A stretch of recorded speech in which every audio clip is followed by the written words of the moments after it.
വിശുദ്ധ മരിയ ഫൗസ്തീനായുടെ യേശു ദർശനങ്ങൾ.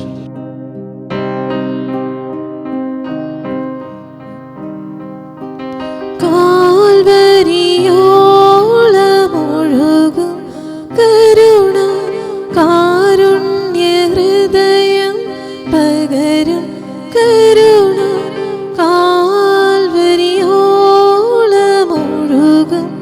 കരുണ കാരുണ്യ ഹൃദയം പകരും കരുണ.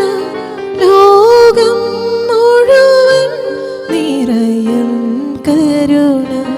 ലോകം മുഴുവൻ നിറയും കരുണ.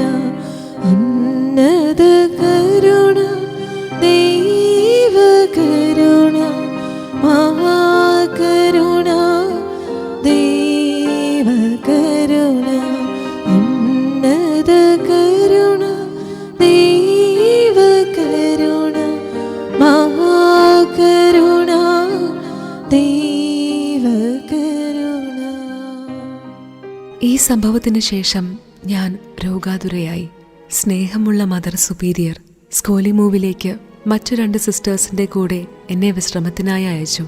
ആ സ്ഥലം വാർസോയിൽ നിന്ന് അകലെയായിരുന്നില്ല.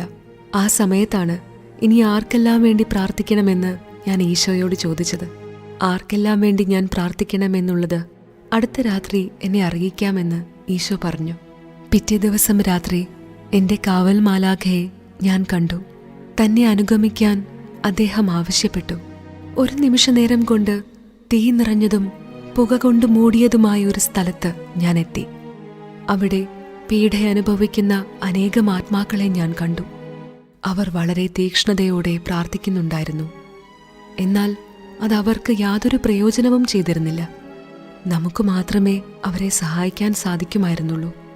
അവരുടെ ചുറ്റിലും എരിഞ്ഞുകൊണ്ടിരുന്ന ജ്വാലകൾ എന്നെ ഒട്ടും തന്നെ സ്പർശിച്ചില്ല. ഒരു നിമിഷത്തേക്ക് പോലും എന്റെ കാവൽ മാലാഖ എന്നെ വിട്ടുപിരിഞ്ഞില്ല. എന്താണ് അവരുടെ ഏറ്റവും വലിയ പീഡയെന്ന് ഞാൻ അവരോട് ചോദിച്ചു. ദൈവത്തിനായുള്ള ദാഹമാണ് അവരുടെ ഏറ്റവും വലിയ പീഡയെന്ന് അവർ ഏകസ്വരത്തിൽ എനിക്ക് മറുപടി നൽകി. ശുദ്ധീകരണ സ്ഥലത്തിലെ ആത്മാക്കളെ മാതാവ് സന്ദർശിക്കുന്നത് ഞാൻ കണ്ടു. സമുദ്രതാരം എന്നാണ് മാതാവിനെ ആത്മാക്കൾ വിളിച്ചിരുന്നത്. അമ്മ അവർക്ക് സമാശ്വാസം നൽകുന്നു. അവരോട് കുറച്ച് സമയം കൂടി സംസാരിക്കാൻ ഞാൻ ആഗ്രഹിച്ചു. എന്നാൽ എന്റെ കാവൽ മാലാഖ അവിടെ നിന്ന് പോകാൻ സമയമായെന്ന അടയാളം കാണിച്ചു. പീഡനത്തിന്റെ ആ പാറാവിൽ നിന്ന് ഞങ്ങൾ പുറത്തു കടന്നു. ഞാൻ അന്തരാത്മാവിൽ ഒരു സ്വരം കേട്ടു. അതിങ്ങനെ പറഞ്ഞു: എന്റെ കരുണ ഇതാഗ്രഹിക്കുന്നില്ല, എന്നാൽ എന്റെ നീതി ഇതാവശ്യപ്പെടുന്നു. ആ ദിവസം മുതൽ പീഡ അനുഭവിക്കുന്ന ആത്മാക്കളുമായി ഞാൻ ഉറ്റബന്ധം പുലർത്തിയിരുന്നു.